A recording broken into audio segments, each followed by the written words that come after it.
Subscribe करें और bell दबाएं ताकि कोई खबर रह न जाए।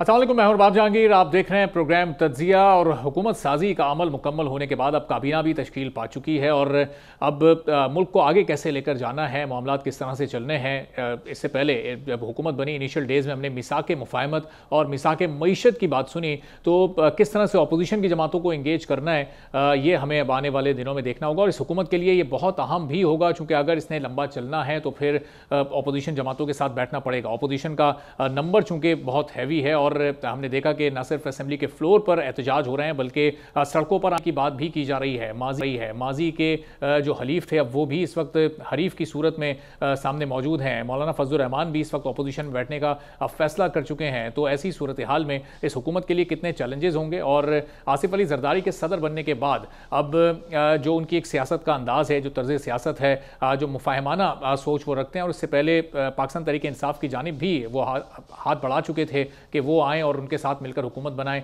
लेकिन फिर वो मामला आगे नहीं बढ़ सका। तो अब क्या जो उनकी मुफाहमाना पॉलिसी है वो अपोजिशन को किसी तरह इंगेज करने में कामयाब होगी या नहीं, चूँकि अपोजिशन के अपने ग्रीवेंसेस हैं और जो तहफ़्फ़ुज़ात हैं उनके इलेक्शन के पूरे निज़ाम पर और रिजल्ट्स पर, वो अपनी जगह पर मौजूद हैं। तो अब हुकूमत के लिए कितने चैलेंजेस होंगे, आगे कितनी मुश्किलात होंगी, कैसे ये हुकूमत आगे चलेगी, इस पर सीनियर सियासतदान मोहम्मद अली दुरानी साहब हमारे साथ मौजूद हैं। दुरानी साहब, बहुत शुक्रिया प्रोग्राम के लिए, आपने वक्त निकाला। ये जो अगले 2-4 माह जो इनिशियल टाइम होता है हुकूमत का, कितना मुश्किल और कितना चैलेंजिंग दुरानी साहब आप देख रहे हैं? ये मुफाहमत की जानिब हाथ बढ़ाना चाहती है ये हुकूमत अपोजिशन के लिए, लेकिन अपोजिशन तो फिलहाल बात करने को तैयार दिखाई नहीं दे रही है। बिस्मिल्लाहिर्रहमानिर्रहीम।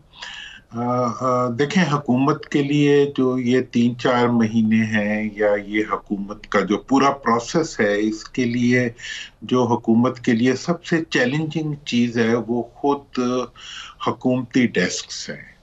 देखें, हुकूमती जो पार्टी है वो खुद बहुत थिन एयर पे खड़ी हुई पार्टी है, क्योंकि उनकी जो सपोर्ट है वो उनके साथ कैबिनेट में नहीं है, और जो उनके वो तमाम जो साथ चलने वाली पार्टीज हैं वो हकीकत में उनके साथ नहीं है। वो एक सिर्फ इम्प्रेशन में और कंपल्शन में उनके साथ हैं। दूसरी बात यह है कि खुद हुकूमती पार्टी PMLN जो है उसके अपने अंदर जो है बहुत बड़ा एक वो प्रोसेस चल रहा है, जिसमें कि असल पथल का जो प्रोसेस होता है वो चल रहा है। तीसरी तरफ जिसको आप ऑपोजिशन कह रहे हैं, एक वो ऑपोजिशन है जो पार्लियामेंट में आ चुकी हुई है, एक वो ऑपोजिशन है जो कि जेल में बंद है। तो अब अगर जेल में बंद ऑपोजिशन को इंसुलेट कर देंगे from the opposition in the parliament, तो उसकी वजह से फिर हालात ठीक होना तो मेरा ख्याल है हुकूमतों के हाथ में ही होता है और हुकूमतों को ही सूट किया करता है। इसलिए अगर हुकूमत ने हालात ठीक करने हैं और रिकंसिलिएशन ही एक रास्ता है जो आगे लेके जा सकता है, तो रिकंसिलिएशन के लिए फिर रिकंसिलिएटरी एटमॉस्फेयर क्रिएट करना भी हुकूमत की ही जिम्मेदारी होगी। तो दुरानी साहब, ज़ाहिर है कि अब जरदारी साहब जब सदर बने और रिकंसिलिएशन के लिए तो उन्हें एक बड़ा नाम कहा जाता है और उनकी सियासत की जो शोहरत है वो भी रिकंसिलिएशन की वजह से ही है। तो उनके बाद आपको ये जो तलखी है, ये कशीदगी है, इसमें कहीं कोई कमी होती नज़र आ रही है? अब फिर सवाल ये भी उठता है कि ज़ाहिर है उनकी जमात अमली तौर पर तो हुकूमत का पार्टी नहीं है, तो वो रिकंसिलिएशन के लिए क्या कोई किरदार इस सूरत में अदा कर सकते हैं कि हुकूमत में ना रहते हुए भी हुकूमत को मजबूत रखें? देखिए, उन्हें पहले सबसे पहली रिकंसिलिएशन तो ये करनी पड़ेगी कि वो हुकूमत के साथ रिकंसिलिएशन करें। मतलब ये है कि अगर वो वाकई चाहते हैं कि हुकूमत मजबूत हो और हुकूमत चले, तो इसका पहला तकाजा तो ये होगा कि वो हुकूमत के साथ हिस्सेदार बन के हुकूमत की पुष्टिबानी करें और हुकूमत को मजबूत करें। अगर वो ऐसा नहीं कर पाते तो फिर रिकंसिलिएशन के लिए भी उनके पास कोई अथॉरिटी तो नहीं होगी, वो तो हुकूमत के पास ही होती है। हुकूमती रवैये जो हैं वो हुकूमत के अपने रवैये होंगे, हुकूमती मशीनरी के रवैये होंगे। तो अगर वो हुकूमत के साथ उसके हिस्सेदार नहीं होंगे, तो इसका मतलब मैं तो ये कहूंगा कि अगर पीपल्स पार्टी को रिकंसिलिएशन करनी है तो सबसे पहले रिकंसिलिएशन उनको PMLN से करनी पड़ेगी और उनके साथ हुकूमत में शरीक होना पड़ेगा। तो दुरानी साहब, ये शामिल होना ही रिकन्सिलेशन कहलाएगी? अभी उन्होंने हुकूमत बनवा दी, हुकूमत कायम भी हो गई, काबीना भी अब अपना काम शुरू कर देगी, बल्कि कर भी चुकी है। सिर्फ ये कि पाकिस्तान पीपल्स पार्टी इसमें हिस्सेदार नहीं है। तो हिस्सेदार बने बगैर जो ये रिकन्सिलेशन चल रही है, फिर इसको हम मुफाहमत नहीं समझें तो फिर ये क्या कहलाएगा? ये तो तलवार की धार पे चलने की तरह है हुकूमत के लिए, कि हुकूमत जो है वो एक तलवार की धार पे चल रही है और वो चलती जाएगी रिकंसिलिएशन के लिए। देखें, मैं तो खुद पाकिस्तान में मुफाहमत की सियासत को आगे बढ़ाने वाले एक बुनियादी तस्वुर लेके आने वालों में से हूँ, और इसके अलावा मैं आपसे इत्तफाक करता हूँ कि आगे बढ़ने का कोई रास्ता नहीं है कि आप रिकंसिलिएशन के जरिए आगे बढ़ें। और जरदारी साहब का एक रवैया भी रिकंसिलिएशन का होता है, डेफिनेटली हमेशा रहा है। लेकिन इस वक्त की जो सूरत हाल है उसमें रिकंसिलिएशन के लिए ग्राउंड के ऊपर पॉजिटिव एक्शंस की जरूरत है। सिर्फ ये जो एक माला जपना रिकंसिलिएशन रिकंसिलिएशन रिकंसिलिएशन का, वो जो है वो उससे रिकंसिलिएशन नहीं हो सकती। रिकंसिलिएशन ऑलवेज डिमांड एक्शन, और एक्शन जो है वो मिसिंग है। लेकिन दुरानी साहब, नून लीग कॉन्फिडेंट है, हुकूमत की सबसे बड़ी जमात है और उन्हें ये एतमाद है, उन्हें ये यकीन है कि पीपल्स पार्टी आगे चलकर न सिर्फ काबीना का हिस्सा बनेगी बल्कि हुकूमत में भी बाकायदा तौर पर शामिल होगी। तो ये उनके एतमाद की इस वक्त फिर क्या वजह है, या फिर ये सिर्फ ये ऑप्टिक्स के लिए बयानबाजी इस वक्त की जा रही है कि ज़रा जो दीगर इत्तेहादी हैं उनकी हिम्मत थोड़ी बंदी रहे? देखिए, उनका ये सोचना पॉजिटिव है, उनकी ये ख्वाहिश पॉजिटिव है। ऐसा होगा नहीं होगा ये एक अलग। देखिए, असल में जो जौहरी प्रॉब्लम है उसकी तरफ ये नहीं जा रहे हमारे सियासी कायदीन जो है। जौहरी प्रॉब्लम ये है कि पब्लिक एक तरफ खड़ी है और ये दूसरी तरफ खड़े हैं। इस वक्त जो लोग पार्लियामेंट के अंदर नुमाइंदा की हैसियत से आ चुके हैं, पब्लिक उनको अपना नुमाइंदा उस तरह तस्वर नहीं करती जिस तरह हमेशा किया जाता था। दूसरी बात यह है कि 50 साल से दो पार्टियां जो हैं वो इक्तदार में चली आ रही हैं। उन पार्टियों का जो भी देना है वो आज अवाम के सामने, मतलब 72 से या 71 से आज तक जो दो पार्टियां इक्तदार में रही हैं, PMLN या जो भी उसको आप नाम दे लें, और पीपल्स पार्टी यही इक्तदार में रहे हैं। जब भी कोई मार्शल लॉ लगा इन्होंने किसी, लेकिन दुरानी साहब, ये तो आप तन मन धन इलेक्शन मार के खत्म हुए अवाम को और साथ लेना। पाकिस्तान पीपल्स पार्टी थी वो सबसे ज़्यादा, उन्होंने फौरी तौर पर हाथ बढ़ाया पाकिस्तान तहरीक इंसाफ की तरफ, जिन्होंने सबसे ज़्यादा नशस्तें हासिल की थी। तो मुफाहमत का हाथ तो वहीं बढ़ा दिया गया था। अगर वो ऑफ़र एक्सेप्ट करती पाकिस्तान तहरीक इंसाफ सुन्नी इत्तेहाद काउंसिल की शक्ल में, तो अभी ज़ाहिर है अभी हालात कुछ और भी हो सकते थे, अभी सूरत हाल बिल्कुल मुख्तलिफ होती। लेकिन वो अपॉर्चुनिटी उन्होंने खुद ही गंवाई, और अब ज़ाहिर है कि अब अपोजिशन में बैठ कर और अब ये 5 साल तक इनको फिर ये अपोजिशन ही करनी पड़ेगी। ये क्या सूरत हाल आगे बनती नज़र आएगी? देखें, ये जो मतलब जो सुन्नी काउंसिल के साथ या PTI के साथ मफाहमत का, मतलब गर्दन पे छुरी रख के मफाहमत की जो डिमांड होती है वो भी एक हो सकती है, माजी में होती भी रही है, अभी भी होती है। लेकिन मैं तो ये समझता हूँ कि अगर मफाहमत का जो फार्मूला था वो तो मैंने सबसे पहले, सब आप जानते हैं, मैंने ही पेश किया था कि आप नेशनल यूनिटी गवर्नमेंट बनाएं।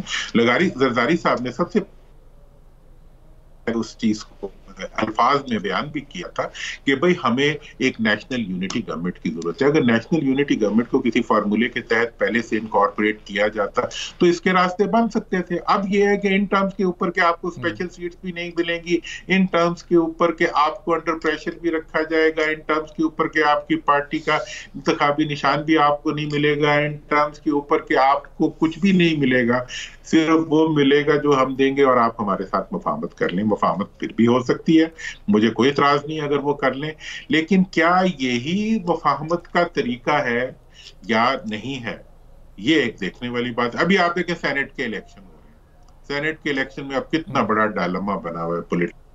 नून वालों के पास बंदे, नून का देखें कितना बड़ा डायलेमा है कि PMLN की जो लीडरशिप है मियां नवाज शरीफ साहब, उनको जनाब प्राइम मिनिस्टर हाउस के बजाय जो है आटो के थैलों पे सिर्फ फोटो की शक्ल में उनकी फोटो लगा दी गई है। एट द सेम टाइम उनके जितने साथी थे उनको जिताया नहीं गया, वो तो मतलब उनका गिला भी यही है, जावेद साहब हो या बाकी सारे हो, वो कहते हैं जी कि हमें जीतने नहीं दिया गया। एट द सेम टाइम जो है, अब ऐसी सूरत हाल के अंदर जो सेनेट के इलेक्शन आ रहे हैं उसके अंदर वो कह रहे हैं कि जी हमारी सारी सीटों की बंदरबांट कर दी गई है, बाहर के लोगों को दी जा रही हैं। दूसरी तरफ पीटीआई वाले या जो ये सुन्नी काउंसिल वाले ये हैं, वो कहते हैं जी कि हमारे लीडर से मिलने की पाबंदी लगा के हमें इस चीज को रिस्ट्रेंट किया जा रहा है कि हम लीडरशिप की इंस्ट्रक्शन के अंदर जो है सेनेट की सीट्स को आइडेंटिफाई कर सके।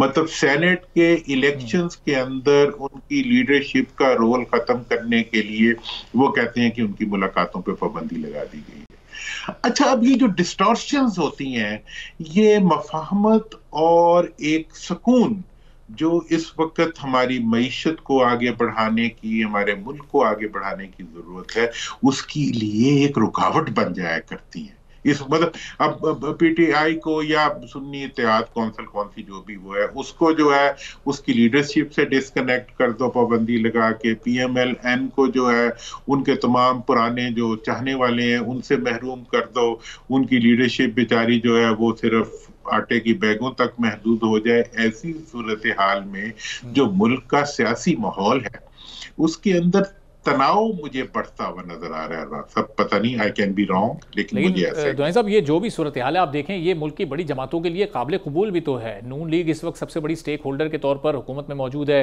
पीपल्स पार्टी अपना सदर लेकर आ चुकी है, चाहे हुकूमत का हिस्सा नहीं है। कल के बारे में कुछ नहीं कहा जा सकता हुकूमत में आएंगे या नहीं आएंगे।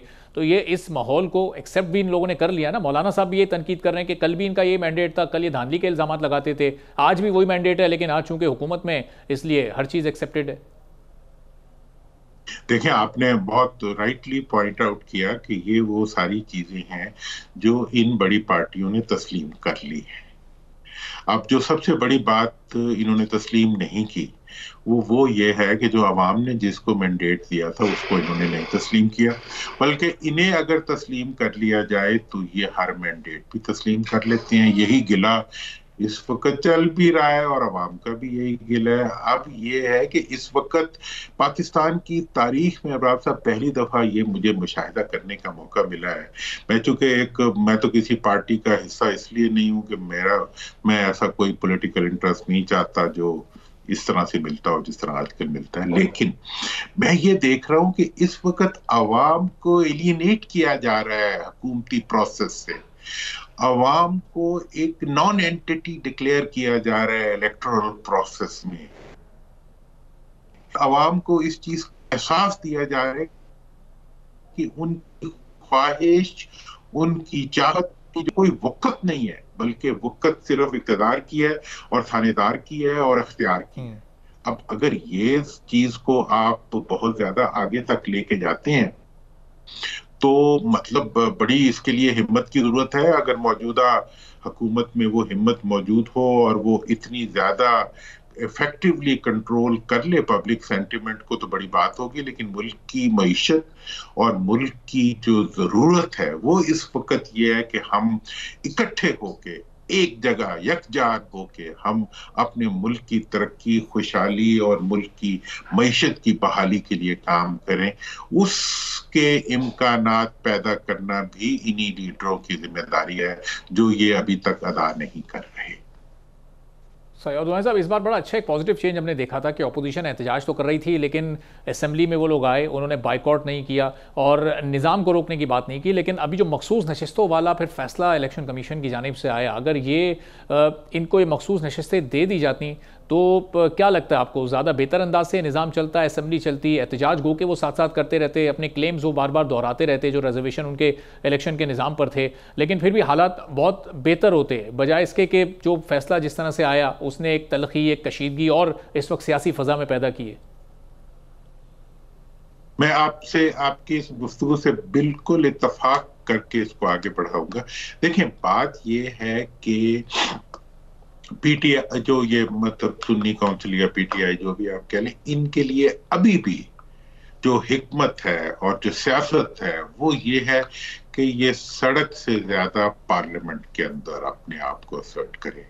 ये सीटें मिलती तो मुल्क के अंदर मफाहमत के लिए, एक आपने कहा भी कि जी मफाहमत की जरूरत है, मैंने शुरू में यही बात कही थी कि अगर इन सीटों को एक बेंच मार्क बनाया जाता तो इसके जरिए मफाहमत के अमल को आगे बढ़ाना शुरू किया जा सकता था, लेकिन ये रास्ता मुंतखब नहीं किया गया, बल्कि इसके बजाय कन्फ्रंटेशन का रास्ता अख्तियार किया गया।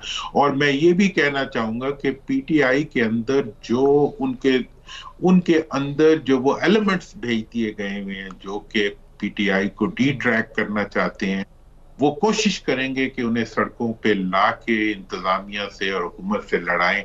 लेकिन सियासत और सियासी हिकमत का तकाजा यह है कि जिस तरह अवाम ने हिकमत का मुजाहरा किया इलेक्शन के दौरान कि वो सिंबल के बगैर, वो किसी किस्म की प्रोटेक्शन के बगैर, वो हुकूमती पार्टियां जो इस वक्त हैं उन्हीं की गाड़ियों में बैठ के उन्होंने जाके वोट अपनी मर्जी से दिया।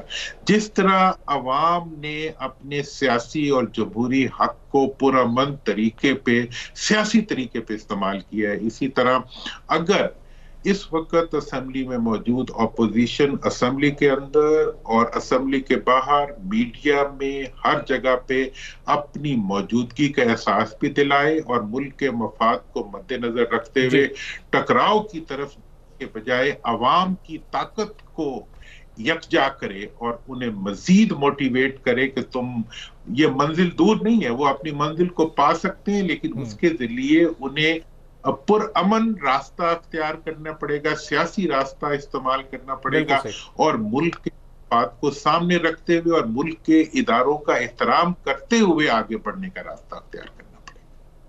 ठीक है, बहुत बहुत शुक्रिया। मोहम्मद अली दुरानी साहब सीनियर के साथ मौजूद थे। इसी के साथ नाज़रीन एक ब्रेक लेंगे, प्रोग्राम में वापस आएंगे, मजीद मेहमान हमारे साथ मौजूद होंगे, कुछ और अहम मौज़ूआत पर गुफ्तगू होगी छोटे से ब्रेक के बाद।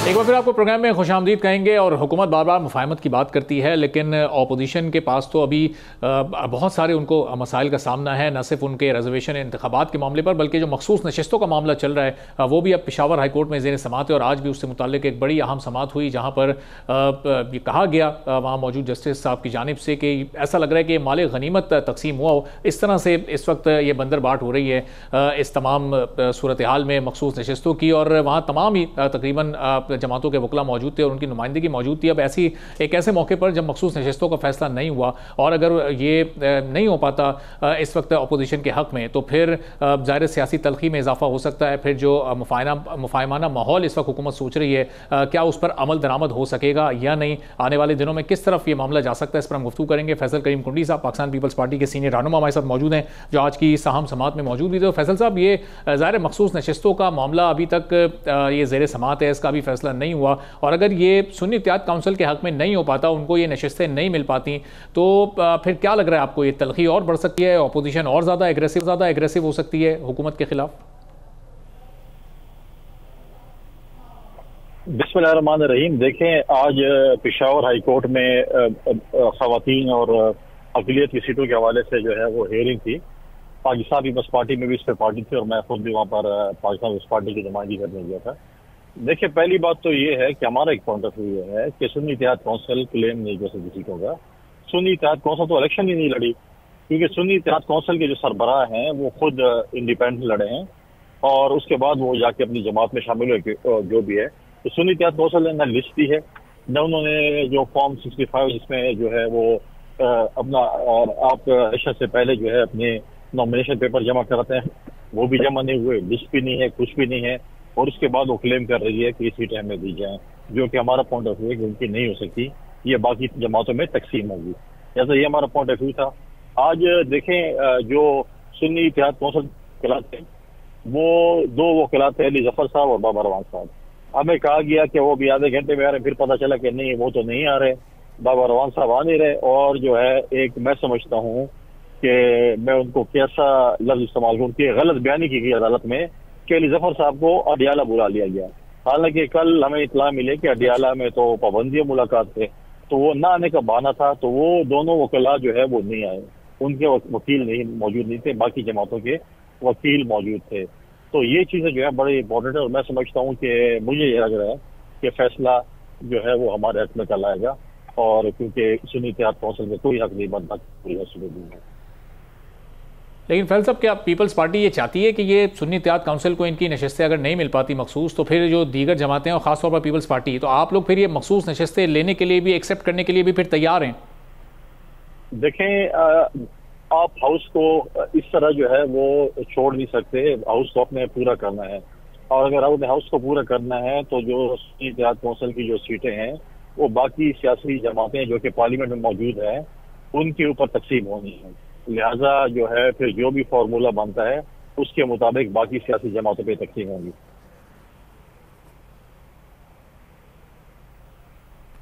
लेकिन फैसल साहब, ये ज़ाहिर है कि अब खुद आप ये कोट कर रहे हैं ना अभी अपनी गुफ्तगू में कि उनकी जो सीटें हैं फिर वो बाकी जमातों को मिलें। अब आप ये सोचें कि अगर ये फैसला आप लोग के हक में आया तो फिर उनका रिएक्शन बड़ा ख़तरनाक आ सकता है, फिर वो एहतजाज करेंगे, फिर वो सड़कों पर भी आ सकते हैं, और फिर आप तो हुकूमत का हिस्सा नहीं है और ये सारा का सारा मलबा फिर नून लीग के ऊपर जाएगा, चूँकि वो इस वक्त हुकूमत की सबसे बड़ी जमात है।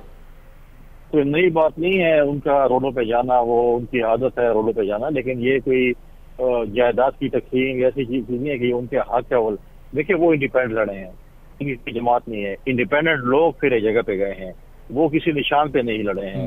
उनके पास न माजी में कोई निशान था जब वो लड़े हैं, आजाद लड़े हैं, मुख्तलिफ निशानात पर लोग लड़े हैं, और फिर जाकर वो एक सुन्नी इत्तेहाद कौंसिल में शामिल हुए हैं जिसने न लिस्ट दी है, न उनके नॉमिनेशन पेपर जमा हुए, न उनके पास कोई ऐसी लीगल कोई चीज है।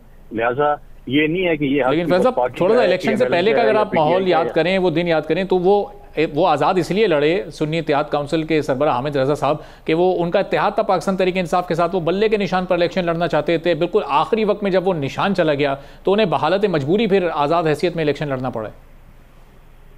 देखिए, बहालत मजबूरी वो आज़ाद इलेक्शन नहीं लड़ते, बहालत मजबूरी सुन्नी इत्तेहाद कौंसिल, उनको ये चीज़ पता होनी चाहिए थी। अगर वो सियासतदान है और अगर उनमें थोड़ा सा भी सियासी, मैं समझता हूँ कि बसीरत होती, तो वो सुन्नी इत्तेहाद कौंसिल पे लड़ते, अपने निशान पे लड़ते, खवातीन की लिस्ट भी जमा कराते रिजर्व सीटों की और अकलियत की, और आज वो क्लेम करते।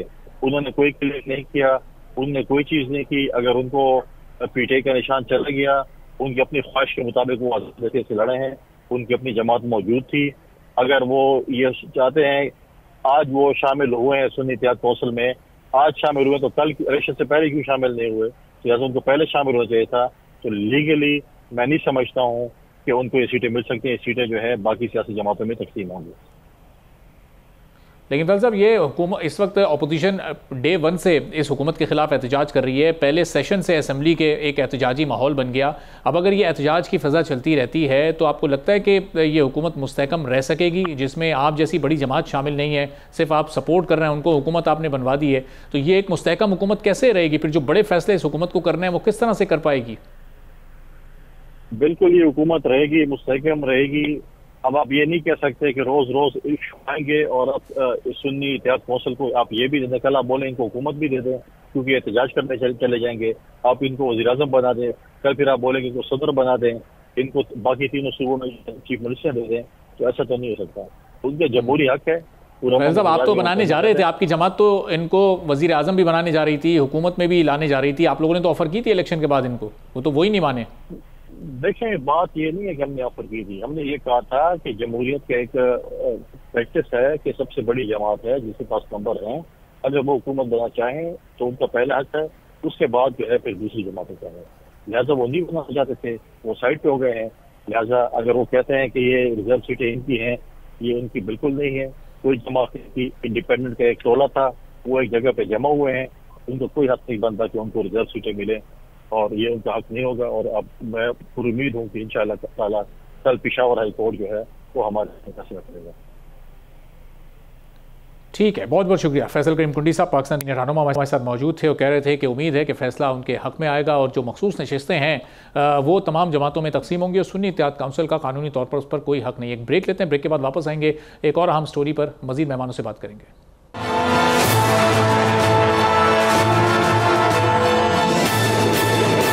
फिर आपको प्रोग्राम में खुशामदीद कहेंगे। और पाकिस्तान के नए वज़ीर ख़जाना मोहम्मद औरंगज़ेब इस वक्त पूरी तरह से तैयार हैं IMF के वफ्द के साथ मुज़ाकरात के लिए, चूँकि अगले 4 रोज़ ये बड़े अहम मुज़ाकरात होने हैं, जिनकी कामयाबी की सूरत में पाकिस्तान को जो 9 माह पर मुश्तमिल एक स्टैंड बाई प्रोग्राम था उसकी तीसरी इंस्टॉलमेंट यानी $1.1 अरब मिलनी है। और फिर इसके बाद जो असल पाकिस्तान का प्लान है वो है IMF का वो प्रोग्राम जो कि एक बड़ा हाई वॉल्यूम है, जिसमें $6 अरब से ज़्यादा को टारगेट किया जा रहा है। और अगर पाकिस्तान ये प्रोग्राम हासिल करने में कामयाब हो जाता है तो इस वक्त पाकिस्तान की इकॉनमी को कितना फ़ायदा हो सकता है, जो बैनुल-अक़वामी इदारे हैं और दीगर ममालिक हैं उनका पाकिस्तान पर एतमाद किस हद तक बहाल हो सकता है, लेकिन इस सब का पाकिस्तान के आवाम पर कितना बोझ पड़ेगा, एनर्जी टैरिफ में कितना इजाफा हो सकता है, क्या इससे महंगाई मजीद बढ़ सकती है, इस पूरी सूरत हाल पर हम गुफ्तगू करेंगे। माहिर माशियात खुर्रम शहजाद साहब हमारे साथ मौजूद हैं। खुर्रम साहब, बहुत शुक्रिया के लिए आपने वक्त निकाला। ये जो 4 रोज़ा मुज़ाकरात हैं इस वक्त जो कि IMF के वफ्द के होने हैं, मुख्तलिफ मिनिस्ट्रीज से, फिर फाइनेंस मिनिस्टर उनसे मिलेंगे, अपना पूरा प्लान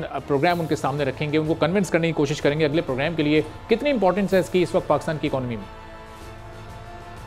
जी देखें, इसमें बहुत इम्पोर्टेंस है इस प्रोग्राम की और इस प्रोग्राम की कामयाबी की, और उसमें मुझे लगता है कि काफी हद तक ये क्लियर हो जाएगा, क्योंकि जो केयर टेकर मिनिस्ट्री गई है, फाइनेंस मिनिस्ट्री शमशाद अख्तर साहिबा ने इस पर काफी काम ऑलरेडी कर चुकी थी वो और उनकी टीम ने, और मुझे लगता है कि ये इंशाल्लाह क्लियर हो जाएगा, इसमें कोई इश्यूज नहीं होंगे। और मेरे ख्याल में तो फाइनेंस मिनिस्ट्री जो पिछली गई है उन्होंने लास्ट वाला जो प्रोग्राम था ना सिर्फ उस पर बहुत ज्यादा जो है मेहनत की थी, बल्कि जो आने वाला प्रोग्राम है उस पर भी उन्होंने कोई एक जो है प्रिपरेशन काफी की है। और मेरे ख्याल में ये नए फाइनेंस मिनिस्टर साहब को इंशाल्लाह कोई इशू नहीं होगा और ये क्लियर हो जाएगा। और ये $1.2 बिलियन हमें जैसे ही मिलते हैं तो उससे हमें रुपी की शॉर्ट टर्म में काफी उसको सपोर्ट मिल सकती है और आगे जाते हुए हमारे नए प्रोग्राम के लिए एक नया रास्ता बन सकता है।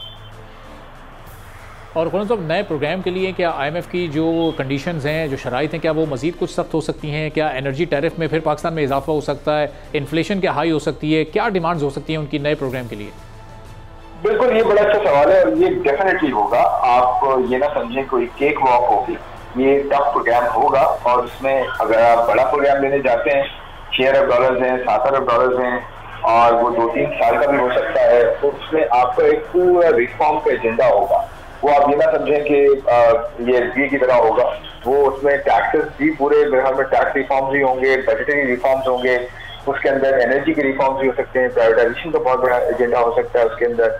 फिर उसमें जो है इंटरेस्ट रेट्स, करेंसी और इससे रिलेटेड बहुत सारी चीजें हो सकती हैं कि आपको शायद बहुत ज्यादा जो है वो इंटरेस्ट रेट्स को नीचे ना लाने दे, या करेंसी को बहुत ज्यादा वो कहे कि मार्केट पे आप रखें, जिसकी वजह से आपका रुपी जो है मीडियम टू लॉन्ग टर्म में काफी ज्यादा जो है वो वीक हो सकता है, क्योंकि आपके कर्जे आगे बहुत ज्यादा हैं। क्योंकि $70-75 अरब तो आपने सिर्फ फॉरन कर्जों की अदायगियां करनी है अगले 3 सालों में, तो वो कैसे जनरेट करेंगे? तो मेरे ख्याल में एक टफ कॉल होगी और इसे कैसे अब नई फाइनेंस मिनिस्ट्री डील करती है, कितना अच्छा प्रोग्राम लेकर आती है, मेरे ख्याल में ये देखना होगा।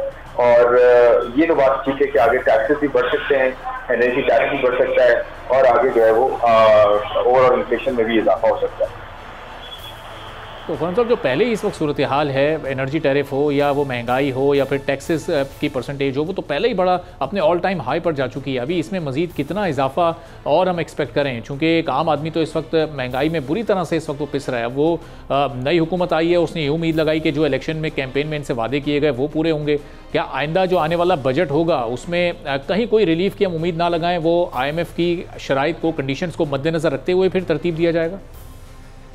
कैंपेन के नारे तो आप एक तरफ कर दें, उनका हकीकत से कोई ताल्लुक नहीं होता है, खासकर उस वक्त जब आप एक IMF प्रोग्राम में हो, आपके पास रिजर्व बिल्कुल बहुत कम हो और आपके पास जो है वो ग्रोथ बिल्कुल ना हो।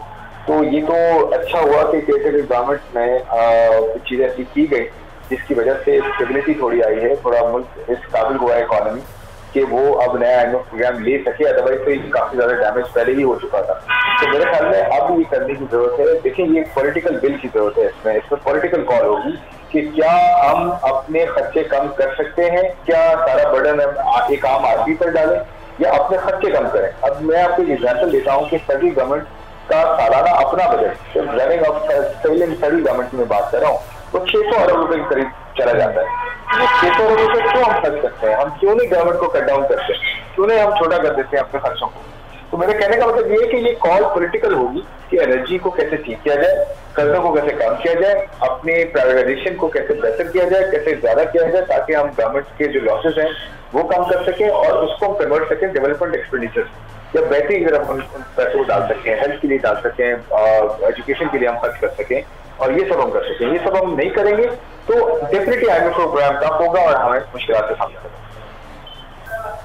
और हम सब जो इकोनॉमिक चैलेंजेस इस वक्त पाकिस्तान के या जो रिफॉर्म्स इस वक्त लेकर आने हैं उसको सामने रखते हुए अगर हम नए फाइनेंस मिनिस्टर मोहम्मद औरंगजेब साहब को देखें तो इंटरनेशनली भी बड़ी इनकी एक्सेप्टेंस है, ब्लूमबर्ग ने उनकी तारीफ़ की है, पजीराई की है। लेकिन इससे पहले हम इसी तरह के कुछ टेक्नोक्रेट्स या एक्सपर्ट्स को अब्दुल हफीज़ शेख साहब की सूरत में, शौकत तरीन साहब की सूरत में एक तजुर्बा कर चुके हैं और वो एक्सपर्ट्स तो पाकिस्तान को इस माशी मंझधार से नहीं निकाल सके थे। तो औरंगजेब साहब से आप क्या तवक्को रखते हैं? मैं कहूंगा कि इसमें इंडिविजुअल का रोल होता है। एक कॉम्पिटेंट इंडिविजुअल को आप लाते हैं, उसे आप काम करने दें, उसे आप एम्पावर्ड रखें, उसके पास पावर सारी हो, वो अपना खुल के काम करे, गलतियां भी होंगी उसमें, लेकिन उसे कंटिन्यू करना चाहिए, उसे रखना चाहिए, उस टीम को बिल्ड करना चाहिए, टीम को जो है वो साथ लेके चलना चाहिए, कोई भी इकोनॉमिक टीम हो। प्रॉब्लम ये होता है कि हम फौरन से पहले चेंज कर देते हैं, इतना क्रिटिसिज्म आता है, थोड़ी सी गलती होती है तो हम बचते नहीं है। तो मेरे ख्याल में हमें ये बर्दाश्त पैदा करनी पड़ेगी कि हमारे मसले बढ़े। अगर हम किसी कॉम्पिटेंट इंडिविजुअल को लाते हैं, उसे मौका दें, तो उसकी परफॉर्मेंस इवैल्यूएट करें लॉन्गर पीरियड में, ना कि ये करेंगे कि अब 6 महीने साल के बाद ही हम ये नए चेहरों की बात करना शुरू करते हैं। मेरे ख्याल में ये नहीं होना चाहिए, नंबर 1। सेकेंडली मैं फिर वही कहूंगा, ये ब्रॉडर इशू है, पॉलिटिकल विल का मसला है। ये पॉलिटिकल कॉल होगी कि हमने अपने खर्चे कैसे कम करना है, टैक्सेस को कम करना है, इन्वेस्टमेंट को बढ़ाना है, कर्जों को कम करना है, कर्जों को नहीं लेना, कर्जों को वापस ज्यादा करना है। तो ये तो एक कॉम्पिटेंट इंडिविजुअल तो आपको रिकमेंड करेगा, वो तो एक्शन लेना चाहेगा, लेकिन गवर्नमेंट अगर ये नहीं कर सकती तो गवर्नमेंट का इशू होगा।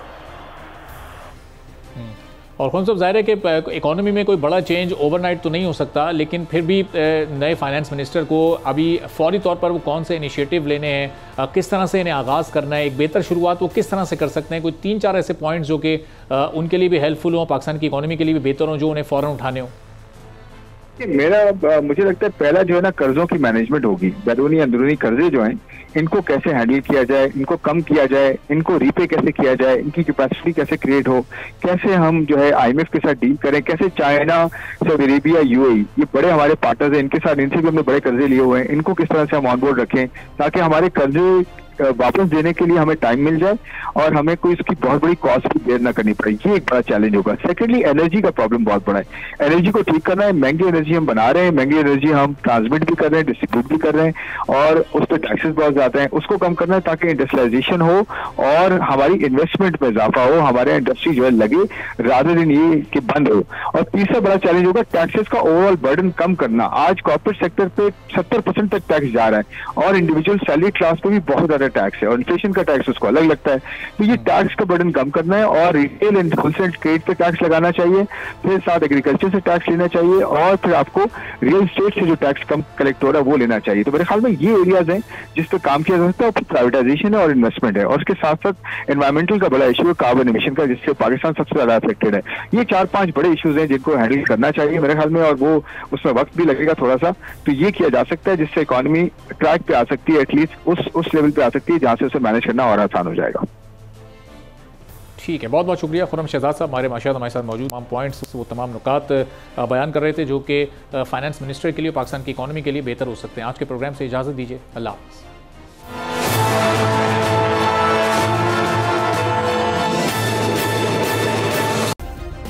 सब्सक्राइब करें और बेल दबाएं ताकि कोई खबर रह न जाए।